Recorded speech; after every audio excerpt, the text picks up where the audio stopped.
And I don't know nothing in the world that would be better than what it is tonight for the Taylor family reunion.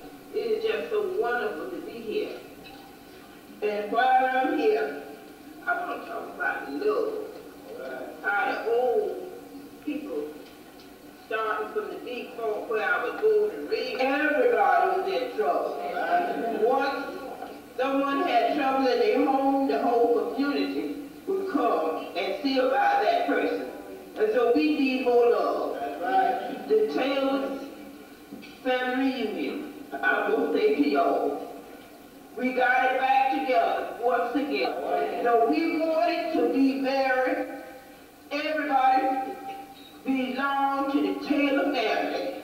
We are one tree. We might have different names, but we are one tree. And I'm saying to everybody, please remember the Taylor family. Pray for it and keep it together. And if we pray, we can keep it together. And let's love everybody. When everybody go home, let's tell somebody we love somebody. And we will be a better, this will be a better world today. Thank you.